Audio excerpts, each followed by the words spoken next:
Episode 2221-2225. Hah, wajah Sang Hongyu menjadi pucat pasi. Dia terhuyung sebentar, lalu pingsan di tempat. Untungnya, Zuan bereaksi cepat dan segera membantu. Sang Liuyu pun buru-buru mengulurkan tangan untuk membantunya. Saat merasakan bahwa ki kakaknya masih melimpah dan auranya stabil, ia langsung mendesah dalam hati. Akting kakakku bahkan menipu aku. Zuan memiliki satu saudara perempuan di masing-masing kelompok saat ini. Namun, para peserta ras Ocean tidak terlalu mempermasalahkannya, karena mereka disibukkan oleh berita yang lebih mengejutkan lagi. Apa, Raja Naga sudah mati? Bagaimana bisa Raja Naga mati dengan pukulan yang begitu tinggi? Mereka semua memandang Zuan dengan curiga, seolah-olah mereka sedang menginterogasinya. Apakah kau membunuh Raja Naga kami? Masalah ini sayangnya tidak dapat dihindari dan menimbulkan kecurigaan, kata seorang tetua ras Ocean akhirnya.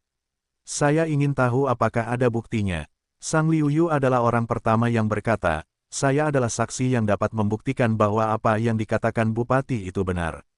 Zuan tersenyum padanya, dapatkan bab baru tentang Nov ELBJ, NC Om. Dia memilih untuk berdiri di sampingku, seperti yang diharapkan. Tapi, semua orang dari ras Ocean berbisik satu sama lain. Mereka semua tampak sangat bingung. Biasanya, dengan karakter dan gengsi Sang Liuyu, tidak ada alasan bagi apa yang dikatakannya sebagai ringkasan. Namun, mereka semua dapat melihat bagaimana dia memeluk Zuan dengan ekspresi lembut. Sulit bagi mereka untuk tidak berpikir bahwa mereka memiliki hubungan yang istimewa. Bolehkah aku bertanya di mana Tuan dan para tetua lainnya? Kali ini, seseorang di bawah faksi Aoyong angkat bicara. Mereka mencari tuan mereka di mana-mana, tetapi selain Zuan dan Sang Liuyu, mereka tidak melihat apapun. Benar, ada banyak orang lain yang mengikuti Raja Naga ke makam 10.000 naga. Mengapa tidak ada satu kata pun dari mereka yang keluar? Seorang tetua telah mencari mana-mana, tetapi tidak melihat permainan kata-kata. Ada beberapa teman baik yang telah pergi ke dalam untuk perjalanan ini, namun sekarang, tidak ada satupun dari mereka yang tersisa. Sang Liuyu menatap Zuan dengan khawatir. Hal-hal yang terjadi di dalam sana terlalu berdarah. Saya tidak tahu bagaimana menjelaskannya dengan bijaksana kepada semua orang. Zuan menatapnya seolah menyuruhnya untuk tidak khawatir dan berkata, monster-monster itu terlalu licik dan membentuk formasi penindas yang hebat. Namun, Aoyong dan banyak tetua bertarung bersama dengan Raja Naga untuk mengalahkan monster-monster itu. Pada akhirnya, mereka semua kehilangan nyawa. Keributan memenuhi tempatnya segera setelah kata-kata itu diucapkan. Iklan oleh Pub Future. Sang Liuyu terdiam. Itu benar-benar cukup bijaksana. Mereka semua mati, dan hanya kau yang selamat. Ekspresi para tetua ras samudera semakin serius. Mereka yang kehilangan anggota keluarga dalam perjalanan ini mulai haru. Adapun bawahan Aoyong, mereka tercengang. Anggota inti fraksi tahu bahwa sebenarnya Aoyong lah yang tampaknya telah menyiapkan formasi hebat untuk melenyapkan Raja Naga. Mengapa sekarang ceritanya adalah bahwa ia bertarung bersama dengan Raja Naga? Mungkinkah saat mereka hendak mengaktifkannya, mereka mendapati bahwa monster-monster itu mencoba menghancurkan ras samudera, sehingga dia dengan tegas melepaskan permusuhannya terhadap Raja Naga dan saudara-saudaranya menghadapi monster-monster itu bersama-sama. Dia benar-benar, kami hampir menangis terseduh-seduh. Namun, Tuan dan Raja Naga tidak dapat mentolerir keberadaan satu sama lain selama ini. Bahkan kemungkinan dia bekerja sama dengan monster untuk membunuh Raja Naga tampaknya sedikit lebih tinggi. Ketika mendengar keributan dan suara di sekitarnya, Sang Hongyu, dengan mudah, terbangun lagi. Dia segera bertanya kepada Zuan, monster apa saja yang ada di sana. Seperti apa pertempurannya, Zuan tahu bahwa dia melindunginya, jadi dia menggunakan kesempatan itu untuk berkata, ada 5 monster secara total. Raja pengelupas kulit menyamar sebagai pengawal istana Kakier. Ada juga iblis bayangan mengerikan, buaya haus darah, binatang laut setan api, penguasa transformasi segudang. Dia menjelaskan keterampilan para monster sambil menceritakan kejadian-kejadian yang relevan dari dalam makam. Penjelasannya cukup jelas dan rasional. Sang Liuyu yang mendengarkannya pun merasa kagum. Ia merasa, jika ia tidak mengalaminya sendiri, ia mungkin akan tertipu juga. Orang ini pandai sekali menipu orang lain. Aku jadi bertanya-tanya apakah dia juga sering membodohi wanita, dan itulah mengapa dia begitu pandai melakukannya. Ketika mendengar keseluruhan cerita, Sang Hongyu sangat terkejut. Dia tentu tahu bahwa tidak ada Raja Naga sama sekali. Ketika dia membandingkan cerita itu dengan apa yang dia ketahui, dia kurang lebih dapat menyimpulkan apa yang sebenarnya terjadi di makam 10.000 naga. Dia tidak dapat menahan rasa syukurnya karena Zuan ada di sini. Kalau tidak, jika itu orang lain, mereka pasti tidak akan mampu menghadapi semua ini. Banyak orang terdiam saat mendengar penjelasan itu. Apa yang dikatakan Zuan masuk akal, dan tidak ada titik kecurigaan yang jelas. Sepertinya memang seperti itu kenyataannya. Namun sekarang setelah Raja Naga musnah, keadaan di ras lautan mungkin akan berubah. Tepat saat itu, seorang ajudan terpercaya dari faksi Aoyong berkata dengan nada skeptis, ada terlalu banyak hal yang mencurigakan dalam cerita ini. Bagaimana Zuan bisa sendirian menyusup ke makam 10.000 naga? Mengapa begitu banyak orang mati, tetapi kalian berdua masih hidup? Bukankah ini berarti kalian dapat mengarang cerita apapun yang kalian inginkan? Benar sekali, tidak seorang pun tahu apakah apa yang kau katakan itu benar atau tidak. Mungkin kau bersekongkol dengan para monster untuk membungkam yang lain, kata orang lain dari faksi Aoyong dengan berisik. Ekspresi Sang Liuyu berubah. Apakah kalian semua mengatakan bahwa aku berbohong? Iklan oleh Pub Future, siapa yang tahu apakah kalian dekat atau tidak? Dilihat dari cara kalian berdua berpelukan, kalian jelas dekat, kata seorang petugas Ocean Rache sambil mencibir.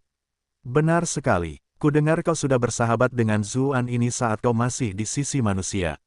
Bahkan ada beberapa skandal dalam hubungan kalian. Kami tentu tidak percaya kesaksianmu dengan tingkat hubungan seperti itu. Kata orang lain, meskipun Sang Liuyu adalah pujaan hati semua orang, saat itu dia masih lajang. Itu tentu saja memberinya aura glamor tambahan. Sekarang setelah dia bersama pria lain, kacamata berwarna merah muda mereka hancur.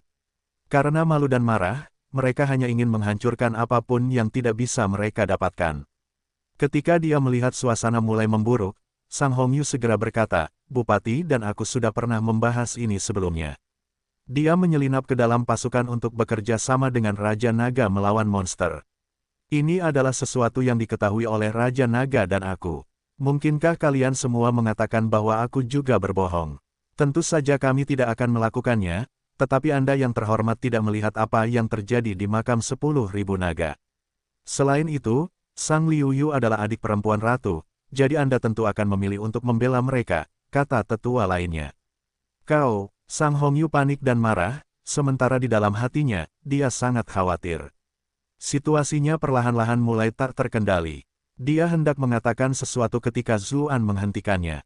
Dia dengan tenang, menatap mereka yang hadir dan berkata, semua yang mempertanyakan kata-kataku dapat melangkah maju sekarang.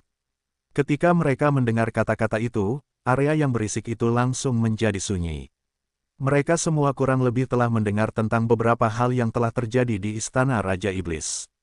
Seorang tetua di bawah Aoyong menggertakkan giginya dan melangkah maju. Apa, kau akan menindas rakyat dengan kekerasan? Meskipun kultivasimu tinggi, ras Ocean penuh dengan individu yang kuat. Kau sendiri tidak bisa menang melawan kami semua. Dia tidak punya pilihan selain berbicara di sini. Dia telah menginvestasikan semua yang dimilikinya pada Aoyong. Jika Aoyong naik tahta, dia akan meraih kesuksesan luar biasa dan naik ke puncak otoritas ras Ocean. Sekarang, semua itu telah hilang. Jadi bagaimana mungkin dia tidak tahu apa yang terjadi? Begitukah? Zuan mencibir. Tidak ada yang melihatnya melakukan apapun, tetapi jejak energi pedang terbang keluar, dan kemudian kepala pejabat itu melesat ke langit. Mata kepala itu terbelalak, dipenuhi rasa tidak percaya. Dia benar-benar berani membunuhku. Dengan itu, tempat itu langsung menjadi riuh. Banyak ahli ras Ocean mundur selangkah. Mereka menghunus senjata dan mengelilinginya dengan waspada. Tuan Zhu, apakah kau akan menjadikan seluruh ras Ocean sebagai musuhmu? Seorang tetua ras Ocean yang bermoral baik dan bereputasi baik bertanya setelah mengumpulkan keberaniannya. Suaranya sedikit bergetar. Tetua yang baru saja berbicara memiliki pemikiran yang sama dengan dirinya, namun tidak ada yang bisa melihat bagaimana Zuan menyerang sebelum tetua itu tiba-tiba. Jika dia berada di tempat itu, kemungkinan besar akhir hidupnya akan sama. Satu-satunya sumber keyakinannya adalah bahwa wilayah ras Samudera adalah wilayah asal, dan ada pasukan di sini juga. Tidak peduli seberapa tinggi pemikiran Zuan, bagaimana mungkin dia menjadikan pasukannya sebagai musuhnya? Benar saja, pasukan itu datang begitu mendengar berita itu dan mengepung daerah itu sepenuhnya. Suasana yang keras itu membuatnya seolah-olah, selama mereka diberi perintah, mereka akan memastikan untuk menghapus semua jejak keberadaan Zuan. Tetua ras Ocean hendak memberi perintah untuk menangkap Zuan ketika tekanan misterius tiba-tiba turun. Semua yang hadir merasakan getaran dari jiwa mereka dan tidak dapat menahan diri untuk tidak gemetar. Ini seperti aura dewa yang legendaris. Auranya yang luas dan tak tertandingi, membuat mereka semua merasa betapa tidak berartinya mereka. Ada beberapa formasi pasukan yang khusus menahan tekanan musuh, tetapi tekanan ini berada pada level eksistensi yang sama sekali berbeda, sehingga formasi itu tidak melakukan banyak hal. Semua formasi pengguna juga bertekuk lutut. Semua orang yang hadir menatap Zuan di udara dengan ngeri. Mereka semua ketakutan. Bagaimana orang ini bisa begitu kuat? Pada saat itu, mereka tiba-tiba menyadari sesuatu. Tampaknya ia telah menjadi satu dengan seluruh wilayah dunia ini. Keinginannya adalah keinginan dunia. Lupakan tentang perlombaan samudera, siapakah yang dapat melawan keinginan dunia? Hanya Sang Liuyu dan Sang Hongyu yang tidak berlutut, tetapi itu karena mereka berada dalam pelukannya, dan tangan mereka saling bertautan dengan tangan. Sang Hongyu membuka bibir merahnya sedikit, ekspresinya dipenuhi dengan kepuasan. Baru beberapa hari sejak terakhir kali mereka bertemu, jadi bagaimana dia bisa menjadi konspirasi ini? Meskipun dia tahu dia kuat, itu masih dalam jangkauan pemahamannya. Namun, kekuasaannya sekarang memancarkan semacam kekuatan ilahi. Kekuatannya tidak lagi setara dengan kekuatan para ahli dunia lainnya. Tidak heran dia tetap tenang dari awal hingga akhir. Dia agak senang. Pertemuan mereka di restoran tepi pantai tampaknya ditentukan oleh takdir. Kalau tidak, dia benar-benar tidak tahu bagaimana dia bisa menghadapi kejadian mengerikan yang terjadi setelahnya. Dibandingkan dengan keterkejutan kakak perempuannya, Sang Liuyu jauh lebih tenang. Lagi pula, dia sudah melihat betapa kuatnya Zuan di makam 10.000 naga, jadi dia sudah membuat persiapan mental. Namun saat ini, dia merasa lebih malu. Kenapa Ahzu terus memelukku? Semua orang dari ras Ocean berlutut di tanah sekarang. Aku yakin berita ini akan segera menyebar ke seluruh wilayah ras Ocean. Tentu saja, meski dia merasa malu dan canggung, dia juga merasa sedikit senang. Wanita muda mana yang tidak memimpikannya hal seperti itu? Mereka semua bermimpi tentang kekasih mereka yang turun dari surga seperti dewa. Adegan ini sekarang, dia segera menyingkirkan pikiran itu begitu muncul. Ada sedikit kemerahan di pipinya. Kita hanya seperti saudara kandung. Omong kosong macam apa yang sedang kupikirkan. Suara Zuan bergema di kepala setiap individu ras Ocean seperti dekrit ilahi. Sebelumnya, aku hanya memiliki kesabaran untuk mendengarkan apa yang kalian katakan karena menghormati Sang Liuyu dan Sang Hongyu, namun kalian semua berpikir bahwa aku benar-benar takut pada kalian. Kami tidak berani, kami tidak berani. Para subjek ras Ocean yang sebelumnya menolak semuanya gemetar dan bersujud sambil memohon belas kasihan. Rasanya seolah-olah seluruh kehendak dunia sedang mengawasi mereka dan mengerahkan tekanannya, mencegah mereka untuk berpikir sedikit pun tentang pemberontakan. Setiap inci tubuh mereka gemetar. Mereka sudah sangat menyesali tindakan mereka. Jika kami sudah tahu Anda begitu mengagumkan sebelumnya, mengapa kami berani mengucapkan sepatah kata pun? Tak seorang pun dari kami yang lelah hidup. Kau memohon ampun. Kalau begitu, itu tergantung pada apakah Ratu bersedia memaafkan kalian semua atau tidak. Zuan tersenyum pada Sang Hongyu. Wajah Sang Hongyu kini benar-benar memerah. Dia tentu tahu bahwa Sang Hongyu membantunya membangun otoritasnya di sini. Lagi pula, sekarang setelah Raja Naga meninggal, seorang ratu seperti dia hanya akan memiliki kekuasaan dalam nama, dan dia tidak akan memiliki sedikit tekanan. Meskipun orang-orang telah melihat bagaimana dia membasmi monster, tidak banyak yang benar-benar takut padanya. Contoh yang jelas adalah ketika dia berbicara untuk Zuan sebelumnya, orang-orang itu tidak memperhatikannya. Ia menarik napas dalam-dalam dan berkata, Bupati cukup baik hati untuk membantu kita, tetapi kita tidak berterima kasih kepadanya, malah membalas kebaikannya dengan kata-kata jahat. Tuan Bupati sangat murah hati, tetapi kita tidak bisa berpura-pura bahwa ini tidak terjadi. Semua orang yang mengucapkan kata-kata penolakan akan dikurangi 3 pangkatnya dari jabatannya di pemerintahan dan akan kehilangan gajinya selama 3 tahun. Ini adalah kesempatan yang baik untuk menyingkirkan beberapa orang yang hanya mengandalkan senioritas mereka untuk menduduki jabatan mereka. Kemudian, dia dapat menempatkan ajudan kepercayaannya sendiri di posisi tersebut. Tentu saja, dia tidak boleh bersikap terlalu kejam, atau hal itu tidak akan sejalan dengan reputasinya sebagai orang yang berbudi luhur. Terima kasih, Yang Mulia. Terima kasih, Bupati. Semua rakyat itu membungkukkan badan dengan rasa terima kasih. Saat ini, mereka benar-benar bersyukur, karena ketika mereka melihat apa yang terjadi pada pejabat malang itu sebelumnya, mereka mengira mereka sudah tamat. Namun sekarang, mereka benar-benar bisa tetap hidup. Yang Mulia benar-benar berbudi luhur. Pada saat itu, posisi Sang Hongyu di hati mereka menjadi jauh lebih tinggi. Zuan mengangguk sedikit dan berkata, "Demi menghormati Ratu, aku akan mengatakan kebenaran yang ingin kalian semua dengar." Sebelumnya, mereka yang berlutut tercengang. Mereka bahkan tidak berani mengatakan apapun. Sang Hongyu dan Sang Liuyu agak bingung. Mereka tidak tahu apa yang sedang dipersiapkannya. Situasi sebenarnya adalah Aoyong sangat menginginkan tahta.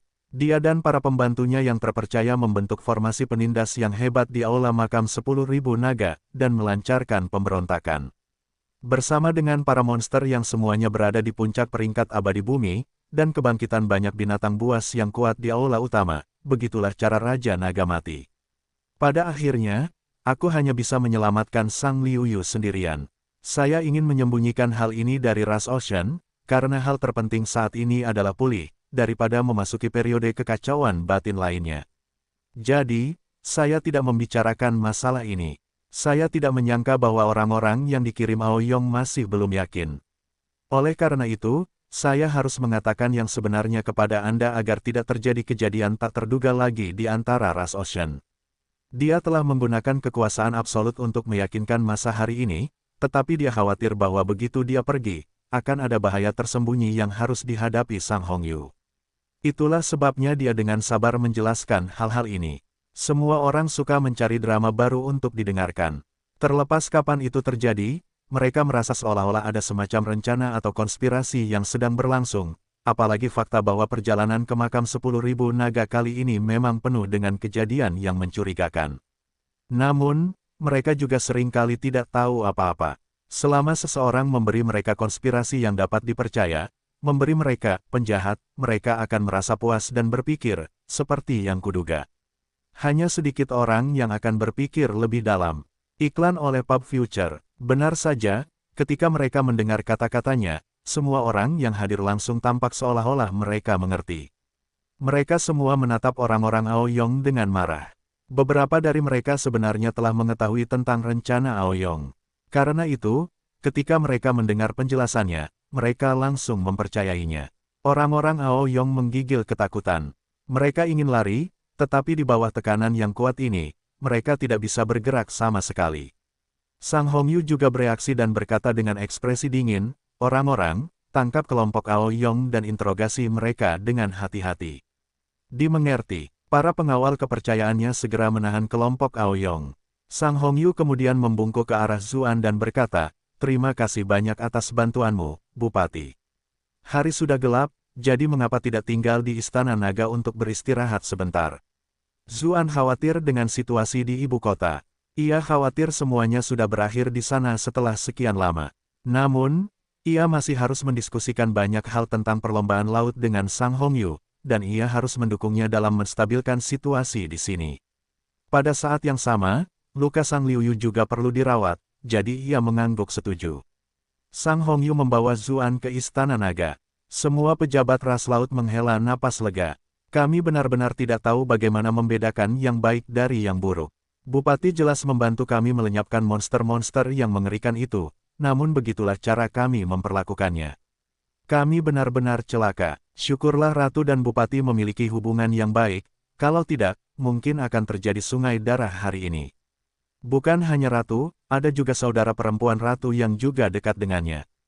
Kalau saja kedua saudara perempuan ini tidak menengahi, perlombaan samudera kita mungkin benar-benar sudah tamat kali ini. Pada awalnya, banyak orang marah karena Zuan dan Sang Liuyu begitu dekat, tetapi sekarang, mereka berharap hubungan mereka menjadi lebih dekat. Ketika tidak ada perbedaan kekuatan yang besar antara dua pihak, mudah untuk merasa cemburu.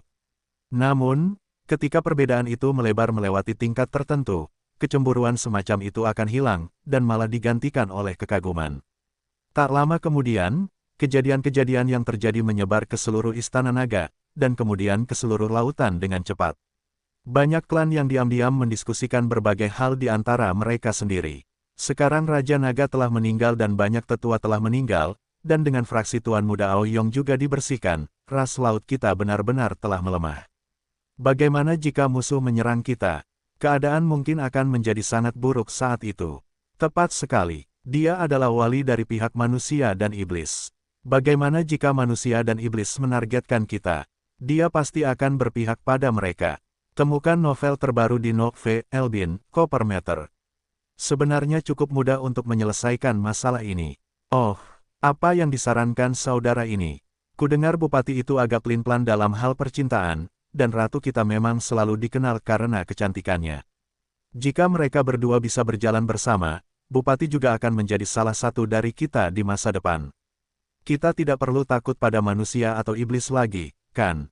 Raja Naga baru saja meninggal, jadi ini agak tidak pantas, kan? Apa yang tidak pantas tentang hal itu? Almarhum Kaisar Iblis dari ras iblis telah binasa, namun bukankah permaisuri kedua dan bupati berakhir bersama? Ada putri mahkota dari pihak manusia sebelumnya, dan bahkan permaisuri manusia tampaknya secara misterius dekat dengan bupati. Ras samudera kita sudah tertinggal. Ratu seharusnya mengorbankan dirinya demi ras samudera, dan menurut pendapatku, hubungannya dengan bupati tampaknya cukup baik. Benar sekali, ras samudera kita punya kelebihan lain dibanding manusia dan iblis, yaitu ratu kita punya adik perempuan. Kalau kedua saudari itu bersatu, daya tarik mereka pasti akan melampaui permaisuri kedua dan permaisuri manusia. Iklan oleh Pub Future, percakapan serupa terjadi di seluruh klan. Bahkan ada beberapa orang yang ingin mengirim beberapa orang untuk memberikan dorongan kepada Ratu Putri Duyung. Alasan utamanya adalah karena kekuatan yang ditunjukkan Zuan terlalu mencengangkan. Siapapun yang orang seperti ini memutuskan untuk berpihak, hasilnya akan condong ke arah itu. Manusia dan iblis telah mengambil keuntungan di sini. Ras samudera mereka juga harus mempersiapkan diri.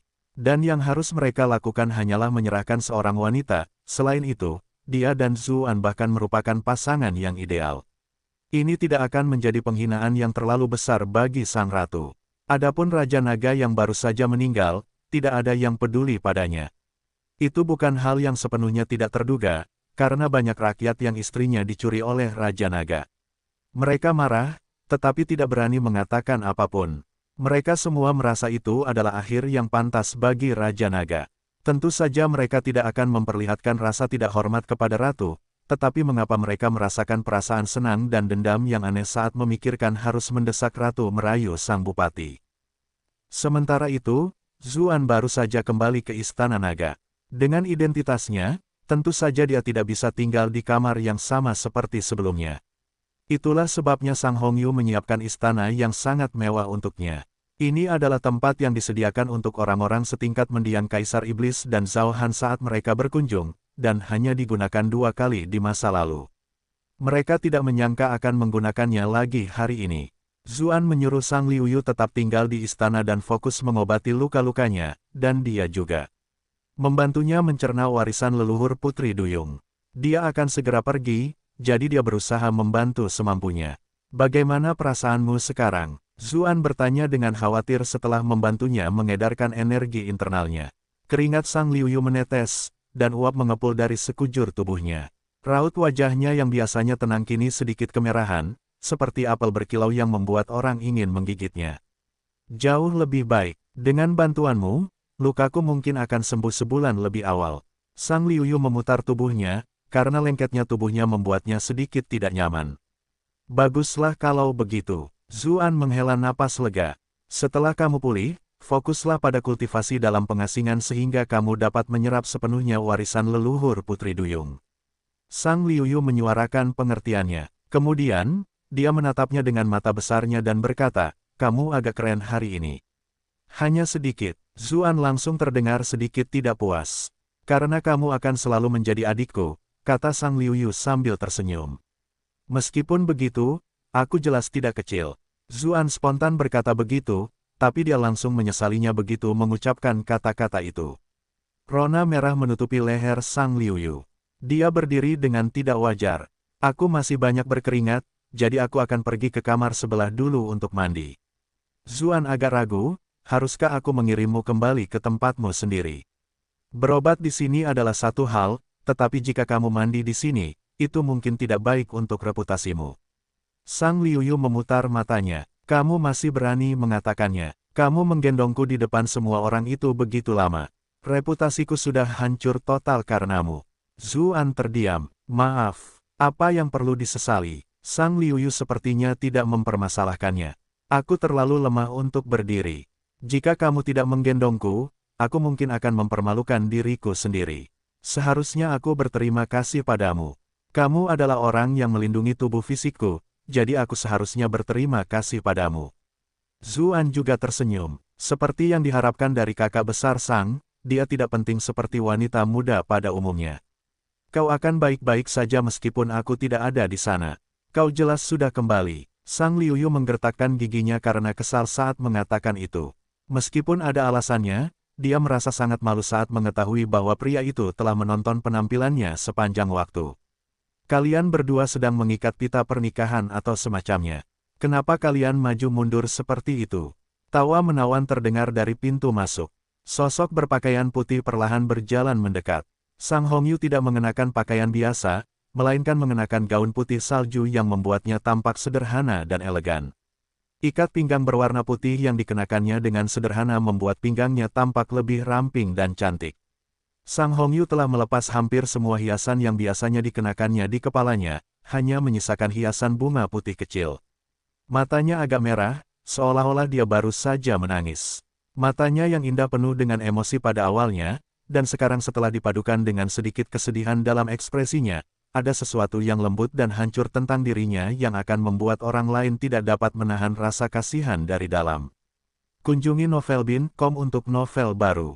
Kakak gelombang, Sang Liuyu segera bangkit dan menjauh dari Zuan, seolah-olah dia telah tertangkap basah berselingkuh dengan saudara iparnya.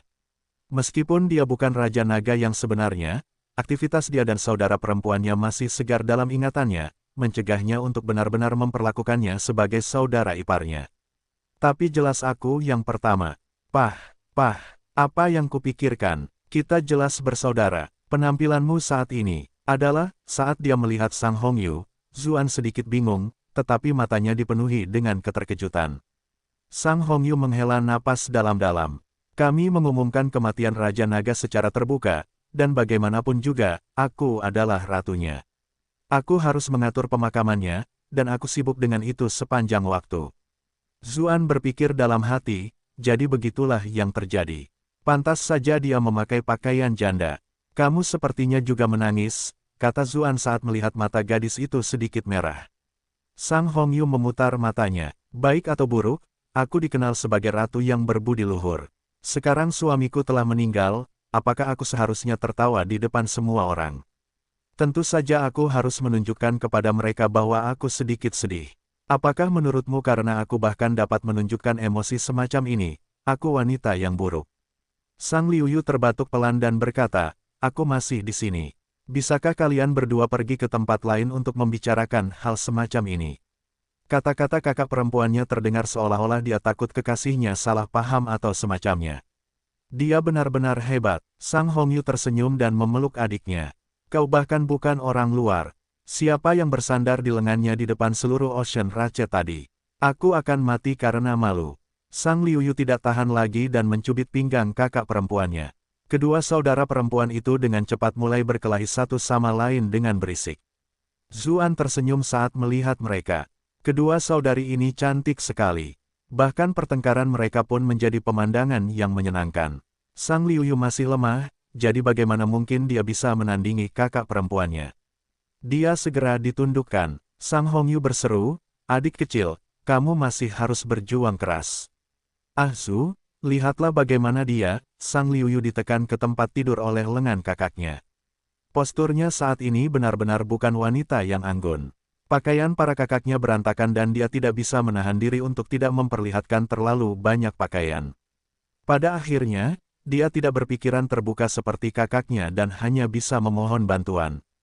Zuan menasihati dengan tepat waktu, dia terluka dan masih lemah, jadi tubuhnya tidak bisa menahan terlalu banyak. Kamu harus segera bangun. Iklan oleh Pub Future, Sang Hongyu tidak dapat menahan rasa terkejutnya. Sudah berapa hari, dan kamu sudah berbicara membelanya. Tiba-tiba aku merasa seperti orang luar di sini. Meskipun begitu, dia tetap melepaskan adik perempuannya karena takut benar-benar menyakitinya. Sang Liuyu bangkit dan merapikan pakaiannya yang berantakan. Dia tidak bisa menahan diri untuk tidak membalas, aku jelas yang pertama. Ah Zu, kau mendengarnya. Dia mengakuinya, kata Sang Hongyu sambil tersenyum, seolah rencananya berhasil. Sang Liuyu akhirnya menyadari apa yang sedang terjadi dan benar-benar malu. Apa yang kamu katakan? Maksudku, aku yang pertama kali bertemu dengannya, dan itu fakta. Ya, tentu. Sang Hongyu tidak membantah dan menatap mereka berdua bolak-balik. Aku tidak akan berdebat dengan kalian berdua lagi. Aku akan mandi dulu. Sang Liuyu bahkan tidak berani menatap mata Zuan dan pergi dengan tergesa-gesa. Ketika melihat tingkahnya yang gugup, Zuan tidak dapat menahan tawa. Dia biasanya tenang dan riang, tetapi dia menjadi jauh lebih sensitif di depan kakak perempuannya. Apakah ini bentuk dominasi alami seorang kakak terhadap adik perempuannya? Jadi kalian berdua belum juga mendapatkan akhir yang bahagia. Sang Hongyu tidak dapat menahan diri untuk bertanya dengan nada mengejek ketika melihat betapa terkejutnya adik perempuannya. Kakak Sang dan aku benar-benar polos dan tidak bersalah. Sebaiknya kau tidak mengatakan hal-hal yang tidak penting, jawab Zuan. Murni dan polos. Sang Hongyu tertawa seolah-olah dia mendengar sesuatu yang sangat lucu. Caramu membawanya keluar dari makam 10.000 naga benar-benar tampak seolah-olah dia baru saja kehilangan kesuciannya dan tidak bisa bergerak. Zuan terdiam. Jangan menatapku dengan ekspresi terkejut seperti itu. Aku jelas bukan satu-satunya yang berpikir seperti itu saat itu. Kalau tidak, menurutmu mengapa ada begitu banyak orang yang tidak senang padamu? Sang Hongyu mendesah dalam-dalam. Siapa yang tahu berapa banyak pria dari ras laut yang memimpikannya adik perempuanku, namun dia akhirnya dinodai olehmu. Bagaimana mungkin mereka tidak panik? Dia baru saja mengalami pertempuran serius dan kelelahan, ditambah lagi dia menderita beberapa luka lainnya. Apa yang kalian semua pikirkan? Zuan membalas dengan kesal. Tapi waktu itu, adik perempuanku memang terlihat seperti itu, oke. Bukannya aku tidak pernah mengalaminya sebelumnya, gumam Sang Hongyu. Tidak ada yang tahu apa yang sedang dipikirkannya, tetapi wajahnya menjadi merah padam. Pakaian putihnya membuatnya tampak semakin memikat. Zuan terdiam. Ngomong-ngomong, adik perempuan memanggilku, kakak besar, dan kamu memanggilnya, kakak besar. Kalau begitu, bukankah seharusnya kamu juga memanggilku, kakak besar? Sang Hongyu memikirkan sesuatu yang menarik dan senyum lebar muncul di wajahnya. Aku tidak mau. Zuan langsung menolak. Aku tahu kau orang jahat. Kau selalu membuatku memanggilmu, kakak. Saat kita melakukan itu, Sang Hongyu menatapnya, tetapi tidak ada kemarahan sama sekali dalam suaranya. Sebaliknya, ada pesona yang tak ada habisnya dalam suaranya. Iklan oleh Pub Future. Zuan juga sedikit kesal dan segera memeluknya. Dia harus mengakui bahwa tubuh Sang Hongyu memang lembut.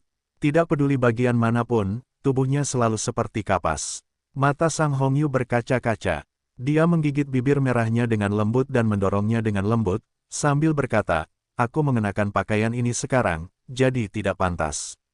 Zuan berpikir dalam hati, apakah kau meremehkan fetisisme duniaku yang lampau? Daya pikat dari pakaian semacam ini bisa menduduki peringkat 3 teratas, jika bukan nomor 1.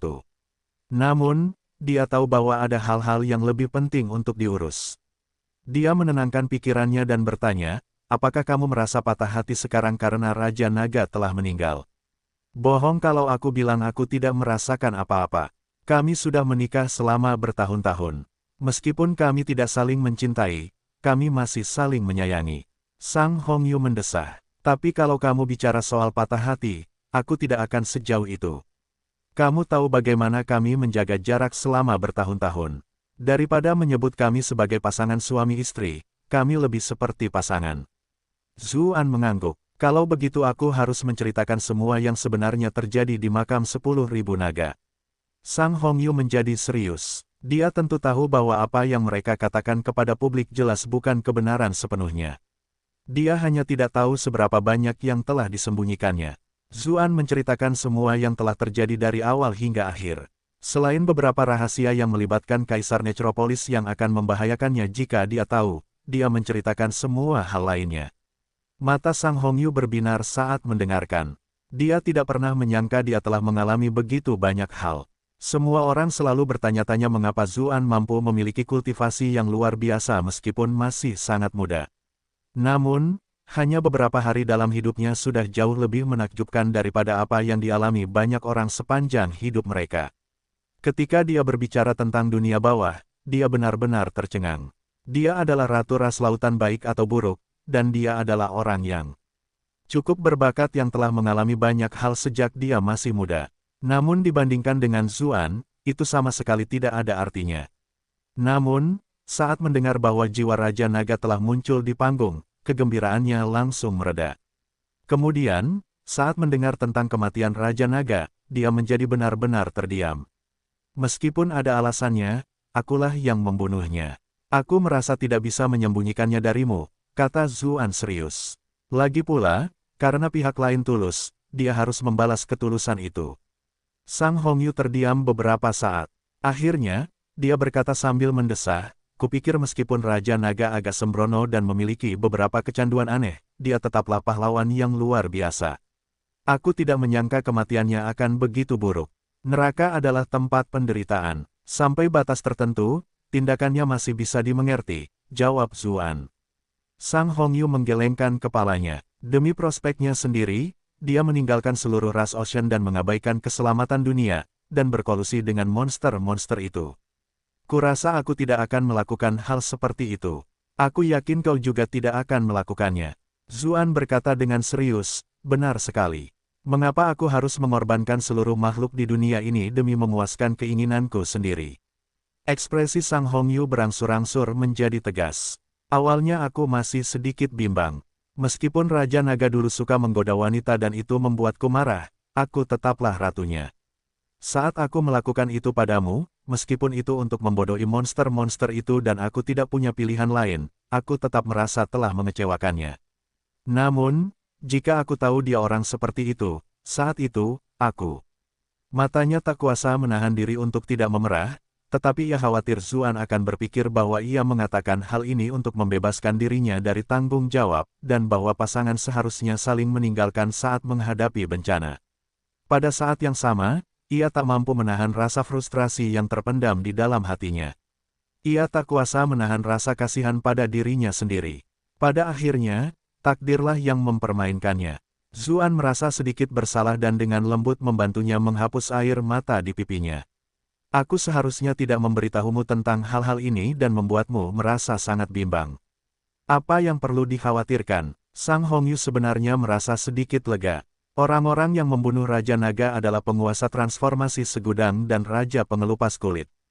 Kau bahkan membunuh mereka untuk membalas dendam atas Raja Naga.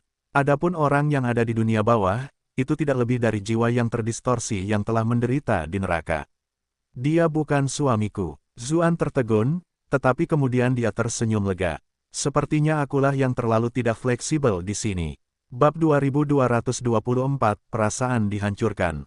Awalnya, Zuan mengira hal ini akan menjadi duri dalam hubungan mereka, tetapi sebenarnya dia hanya terlalu banyak berpikir. Jadi, dia memeluk Sang Hongyu. Mereka saling menceritakan semua hal yang terjadi selama mereka berpisah. Wajah cantik Sang Hongyu berlinang air mata, dan sekarang dia mengenakan pakaian janda, sungguh menyedihkan. Zuan tak kuasa menahan diri untuk tidak mencium air mata di wajahnya. Jika air mata Putri Duyung itu jatuh ke tanah, air matanya akan berubah menjadi mutiara, jadi air mata yang tidak menyentuh tanah adalah bahan penyempurnaan senjata yang sangat berharga. Biasanya, sulit untuk mendapatkan satu air mata Putri Duyung, tetapi Zuan bisa meminumnya sesuka hatinya. Menggelitik. Sang Hongyu sedikit patah hati, tetapi dia tidak bisa menahan diri untuk tidak tersipu karena gerakannya. Bahkan napasnya sedikit lebih cepat. Kedua individu itu saling menatap dan melihat hasrat yang tak berujung di mata masing-masing. Tak lama, kemudian, bibir mereka menyatu. Sebagai pria dan wanita dewasa, mereka tidak membutuhkan terlalu banyak teknik lainnya. Semuanya berjalan lancar begitu saja. Tak lama kemudian, Sang Hongyu membuka ikat pinggangnya dan bersiap untuk melepaskan pakaiannya. Namun, saat bahunya terbuka, Zuan menghentikannya dan berkata, "Jangan lepaskan. Ini lebih baik." Cerita terbaru yang diperbarui di novel.com. Sang Hongyu sedikit terkejut, tetapi kemudian dia menyadari apa yang dimaksudnya dan dengan bercanda memukul dadanya. "Kamu orang yang sangat jahat gelombang." Meskipun begitu, dia tidak merasa kesal sama sekali. Sebaliknya, jantungnya berdebar kencang saat mendengar kata-kata itu, dan air matanya hampir keluar. Sementara itu, Sang Liuyu baru saja pindah ke kamar sebelah. Beberapa pembantu telah menyiapkan air di sumber air panas dasar laut, tetapi Sang Liuyu menyuruh mereka mundur. Dia tidak terbiasa dilayani seperti ini oleh orang lain. Dia menanggalkan pakaiannya, memperlihatkan tubuhnya yang sempurna yang bahkan membuat patung-patung tampak pucat jika dibandingkan. Namun, wajahnya tiba-tiba memerah. Dia begitu dekat dengan Ahzu saat ini, dan indera keilahiannya begitu kuat. Bukankah itu berarti dia bisa melihat segalanya? Namun dia segera menepis kemungkinan itu. Meski Ahzu sedikit bernafsu, dia tidak akan melakukan sesuatu yang tercela seperti itu. Dia tahu aku ke sini untuk mandi, jadi dia pasti tidak akan mengirimkan akal sehatnya ke sini. Dia membasahi dirinya dalam sumber air panas dan memercikkan air panas itu pelan-pelan ke lengannya. Ketika dia teringat bagaimana Zuan terus menggendongnya dengan mesra di hadapan seluruh orang ras samudera yang menunggu di luar makam 10.000 naga, dia langsung merasa sangat malu lagi. Pada saat yang sama, ketika Ahzu melepaskan kekuatannya dan mengintimidasi seluruh ras samudera agar berlutut dengan hormat, diangkat ke udara terasa seperti mimpi. Dia merasa begitu gembira hingga ekor putri duyungnya muncul dan menyentuh air mata air dengan lembut, seolah-olah menunjukkan bahwa suasana hatinya sedang sangat baik. Aku tidak tahu apakah dia akan salah paham. Iklan oleh Pub Future. Ketika teringat apa yang dikatakan kakaknya saat menggodanya, Sang Liuyu langsung menjadi semakin malu. Dia tahu bahwa kakaknya berusaha membantunya, dan sepertinya Hongyu bahkan berusaha mendekatkan hubungan mereka. Namun, dia merasa itu agak terlalu dipaksakan. Tetap saja, meskipun dia dan Zuan mengaku memiliki persahabatan seperti saudara kandung, sejak kapan saudara kandung bersikap sedekat itu? Namun jika seseorang menyebut mereka kekasih, sebutan itu tampaknya juga kurang tepat. Aku jelas bertemu dengannya jauh lebih awal daripada kakak, jadi mengapa kakak berakhir bersamanya secara alami, sementara aku di sini masih mengkhawatirkan semua hal ini? Apakah karena adikku lebih proaktif? Ahzu tidak pandai menolak orang lain, apalagi seseorang secantik adikku. Tapi kepribadian adikku benar-benar berbeda denganku. Aku tidak mungkin seperti dia. Membayangkannya saja sudah memalukan. Tepat saat itu, dia tiba-tiba mendengar suara yang sengaja diredam. Semua putri duyung pandai bermusik dan bernyanyi, jadi mereka sangat peka terhadap hal-hal seperti itu. Suara kakak perempuan sangat indah. Para tetua ras putri duyung selalu memujinya. Jika dia fokus pada bidang musik, dia pasti tidak akan kalah berbakat dariku. Tunggu, kenapa dia tiba-tiba bernyanyi? Sekarang sudah jam berapa? Sang Liuyu penasaran dan menajamkan pendengarannya. Namun, tak lama kemudian, rona merah menutupi tubuhnya yang bersih dan berkilau. Itu sama sekali bukan bernyanyi. Itu jelas. Kakak, beneran, udah berapa lama sejak aku pergi? Tapi mereka berdua sudah, seperti itu. Dia tidak bisa menahan diri. Untuk tidak menggigit bibirnya, mereka berdua jelas tahu kalau aku sedang mandi, tapi mereka tidak menahan diri sama sekali.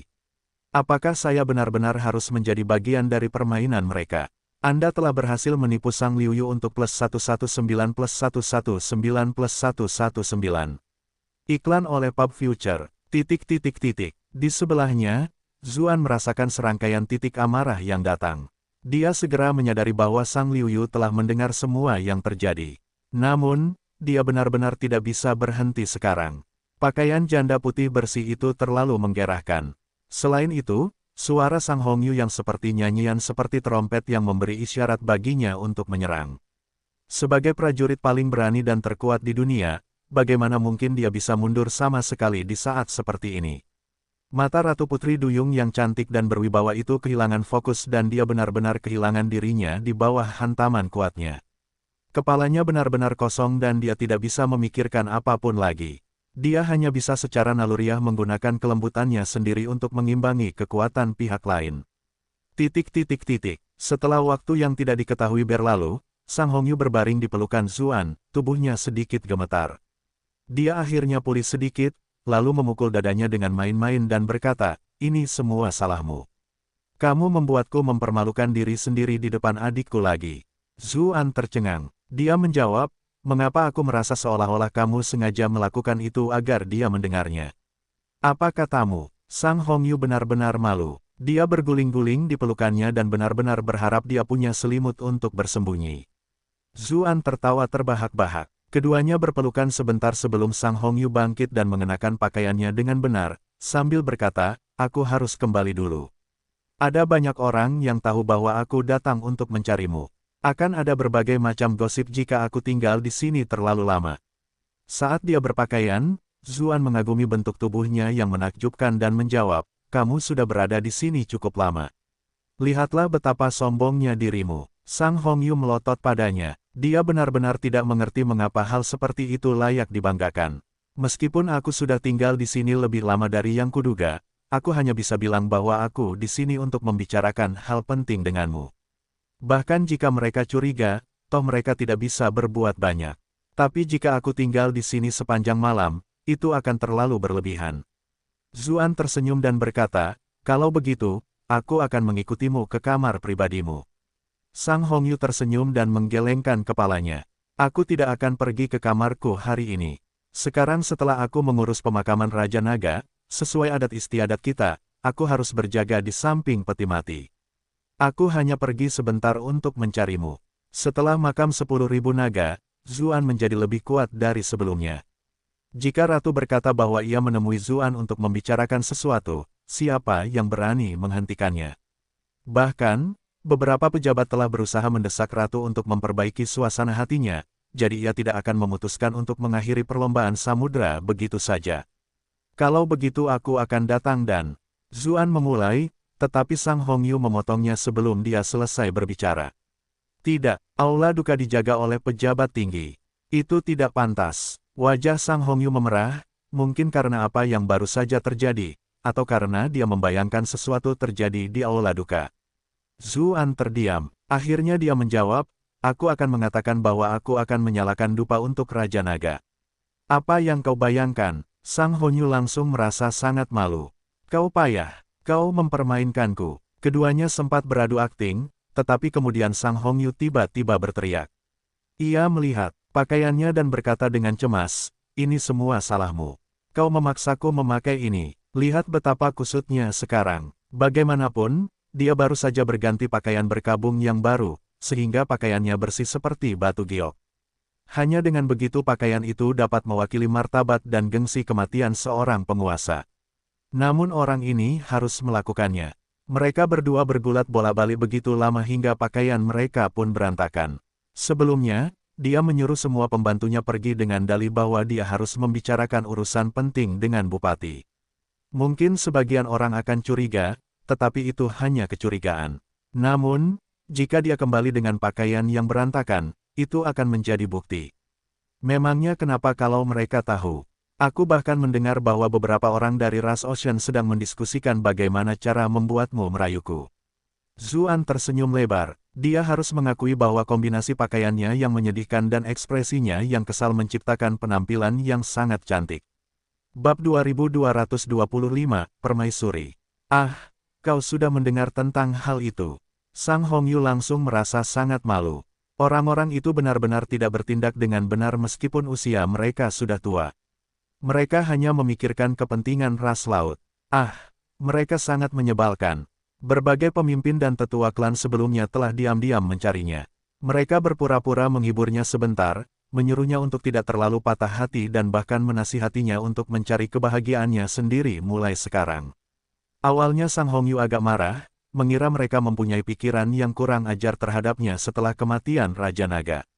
Namun, orang-orang itu kemudian mulai mengisyaratkan bahwa Zuan masih muda dan tampan, menyebutkan betapa kuatnya dia. Mereka berkata bahwa jika dia mendukung manusia dan iblis, keadaan akan menjadi buruk bagi ras laut. Dan Zuan telah menunjukkan kebaikan hati kepada ras laut, jadi mereka harus membalasnya dengan pantas. Tapi, ras laut mereka tampaknya tidak memiliki orang lain yang berhubungan baik dengannya selain saudara perempuan Putri Duyung. Meskipun mereka cukup bijaksana, bagaimana mungkin Sang Hongyu tidak menyadari apa yang mereka maksud? Mereka jelas ingin dia merayu Zuan. Dengan begitu, ras laut juga akan terurus.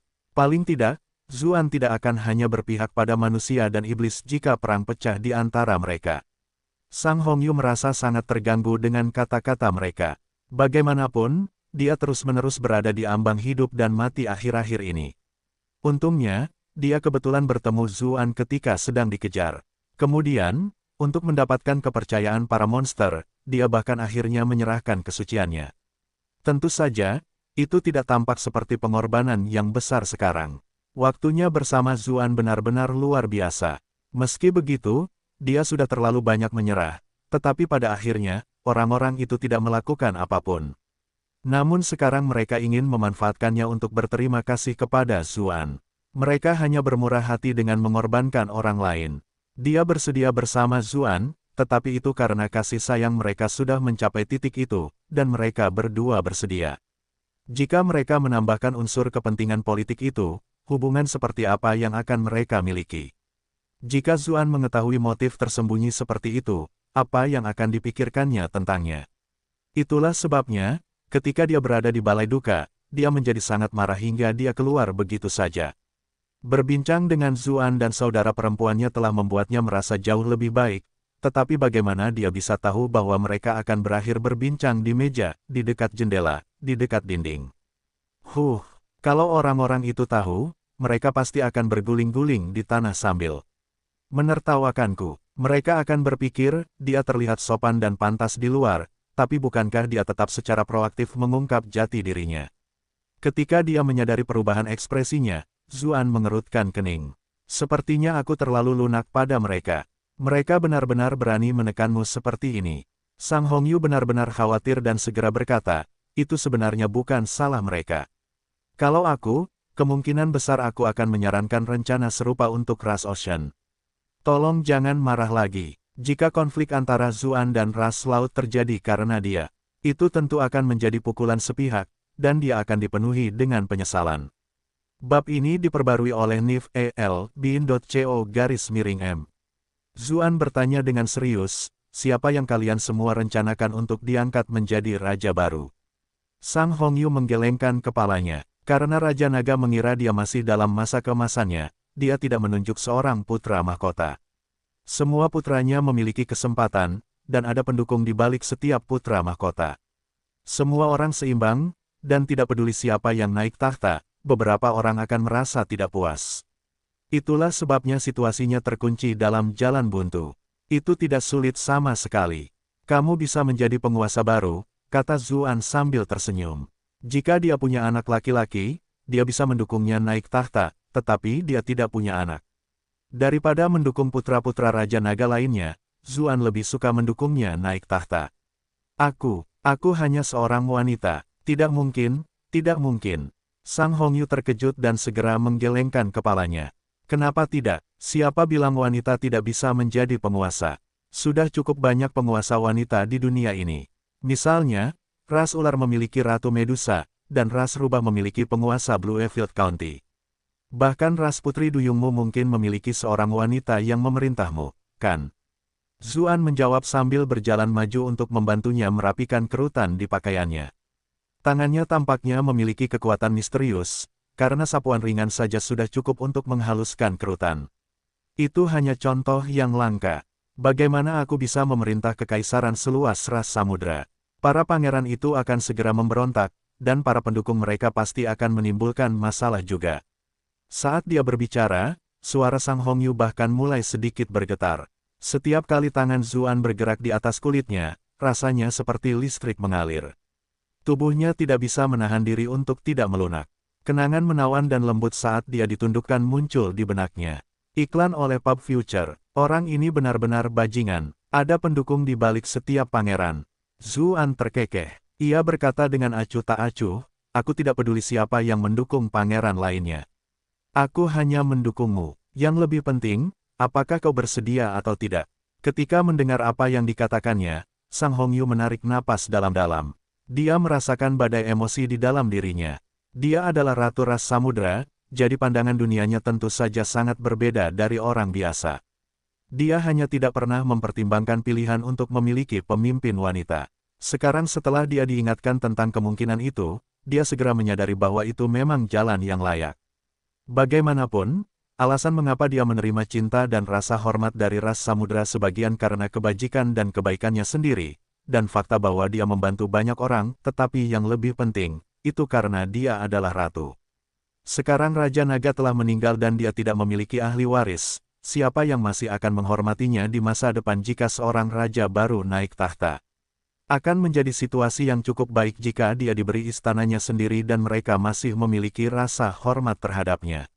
Hal-hal yang dikatakan para pejabat tinggi kepadanya secara pribadi sudah menjadi bukti nyata akan hal itu. Di mata mereka, dia hanyalah alat tawar-menawar, yang cantik yang dapat digunakan untuk menenangkan Zuan kapanpun mereka mau. Lain halnya jika Zuan yang melakukannya, karena mereka sudah memiliki hubungan dekat, tetapi bagaimana jika lain kali orang lain? Jika manusia, iblis, atau bahkan monster alien menyerbu, dan para pejabat ini melihat bahwa musuh telah menyimpang, bukankah mereka akan menyerahkannya begitu saja? Selain dia, adik perempuannya juga terkenal sebagai wanita tercantik di antara ras Ocean. Putri Duyung terkenal karena kecantikannya. Jika berbagai klan ingin mereka mengorbankan diri demi kepentingan seluruh ras Ocean, apa yang harus mereka lakukan? Apakah dia harus memohon kepada Zuan dengan tatapan mata seperti anak anjing setiap kali? Tidak, sama sekali tidak. Nasibnya harus berada di tangannya sendiri. Dia jelas tidak bisa membiarkan apa yang terjadi hari ini di aula pemakaman terulang kembali. Selain itu, Zuan sudah memiliki banyak wanita cantik di sisinya. Bahkan sebelum bertemu dengannya, dia sudah mendengar berbagai macam rumor tentang Bupati. Setiap wanita itu adalah wanita kelas 1. Jika dia tidak memiliki gelar Ratu Ras Samudra dan hanya memiliki kekuatannya sendiri, bagaimana dia bisa melawan mereka di masa depan? Mundur 10.000 langkah, bahkan jika dia tidak bertarung dengan mereka, selama dia bisa mengendalikan ras laut, dia akan bisa membantu Ahzu lebih banyak lagi. Setiap kali dia terlalu lelah karena berurusan dengan dunia luar, ini bisa menjadi tempat baginya untuk mencari perlindungan dan istirahat. Ketika dia memikirkan hal-hal itu, ekspresinya berubah tegas. Baiklah, aku bersedia melakukannya. Zuan langsung tersenyum dan berkata, begitulah adanya. Wajah Sang Hongyu memanas saat melihat tatapannya. Tapi masih ada masalah lain, yaitu semua orang akan penasaran mengapa kamu mendukungku. Lagi pula, ini juga akan menunjukkan seberapa jauh kamu bersedia mendukungku. Katakan saja pada mereka bahwa kau adalah wanitaku dan aku akan mendukungmu tanpa batas. Zuan tak kuasa menahan diri untuk tidak memeluknya lagi. Tubuh Sang Hongyu lembut dan harum, jadi memeluknya terasa luar biasa. Kami baru saja merapikan pakaiannya, jadi jangan kusut lagi. Sang Hongyu menatapnya dengan ekspresi protes yang jenaka. Agak tidak pantas bagiku untuk mengatakan itu sekarang, karena Raja Naga baru saja meninggal. Raja Naga masih memiliki banyak prestise saat dia masih hidup. Jika kita mengatakan itu sekarang, itu tidak akan baik untuk prospekku mengambil alih ras laut. Itu juga tidak akan baik untuk reputasimu. Zuan terkekeh dan berkata, reputasiku memang buruk sejak awal. Sudah banyak rumor tentangku dan permaisuri kedua, serta permaisuri manusia.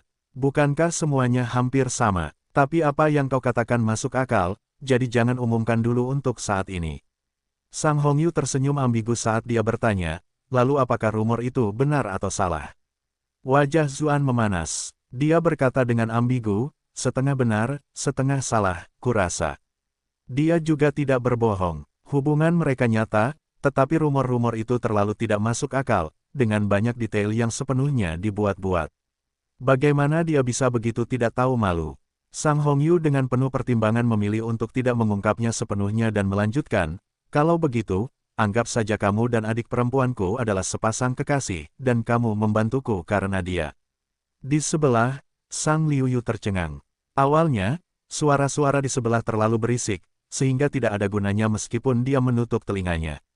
Dia juga tidak bisa tidur, jadi dia hanya bisa mendengarkan. Tentu saja, dia tidak mau mengakui bahwa dia sebenarnya agak tertarik dan Ingin mendengarkan iklan oleh Pub Future. Namun, bagaimana mungkin seorang perawan seperti dia bisa tahan mendengar omongan seperti ini? Wajahnya langsung memerah. Ekspresinya juga menjadi sedikit linglung. Dia bahkan tidak mendengar kata-kata berikutnya dengan jelas, tetapi dia langsung menggigil saat mendengar bahwa itu ada hubungannya dengan dirinya. Apa maksud kakak perempuan? Dia terus-terusan memanfaatkan aku dalam permainan mereka. Jelas kalian berdua yang punya masalah, tapi kalian malah menggunakan aku sebagai tameng. Aku juga wanita. Apa menurutmu aku tidak peduli dengan reputasiku? Ahzu mungkin akan menolak, kan? Tidak, dia pasti akan menolak. Kita seperti saudara kandung. Benar saja, Zuan terdengar agak ragu. Itu tidak terlalu bagus untuk reputasinya, kan? Sang Hongyu memutar matanya. Semua orang sudah melihatmu menggendongnya keluar dari makam 10.000 naga, dan dia tampak seolah-olah kamu sudah mengambil kesuciannya. Akan lebih buruk baginya jika kamu tidak mengakuinya. Zuan mengangguk. Baiklah, kalau begitu mari kita lakukan itu. Aku harap kakak Sang tidak akan menentangnya. Sang Liuyu tercengang. Kau sungguh akan melakukan ini padaku. Jangan khawatir, dia tidak akan keberatan. Sang Hongyu menatap ke arah ruangan sebelah sambil tersenyum. Dia bahkan mungkin diam-diam bahagia. Adik kecil, maaf karena mencuri sedikit makanan lezatmu terlebih dahulu. Aku akan berusaha sebaik mungkin untuk menebusnya. Tapi kamu memang agak terlalu dingin. Bukankah seharusnya kamu lebih proaktif dalam hal-hal seperti ini? Jelas hanya ada selembar kertas tipis terakhir di antara kalian berdua yang harus ditembus. Jika kamu mengambil inisiatif sedikit saja, kertas itu akan rusak. Aku tidak akan mencurinya lebih dulu. Sementara itu, Sang Liuyu sedang dilanda badai emosi. Apa maksudmu aku tidak keberatan? Aku sangat keberatan, oke. Ia segera bangkit untuk membereskan barang-barang di sebelah, tetapi suara deras air saat ia berdiri dan berlari ke pintu mengingatkannya bahwa ia baru saja mandi. Ia segera berlari kembali ke dalam air sambil mencari pakaiannya. Sementara itu, Zuan berkata, aku harus pergi ke aula duka bersamamu. Baiklah, Sang Hongyu tidak menolaknya kali ini. Sebelumnya dia mengira dia ingin melakukan hal-hal itu di aula duka, tetapi sekarang, dia menyadari bahwa itu jelas dimaksudkan sebagai tanda dukungan untuknya.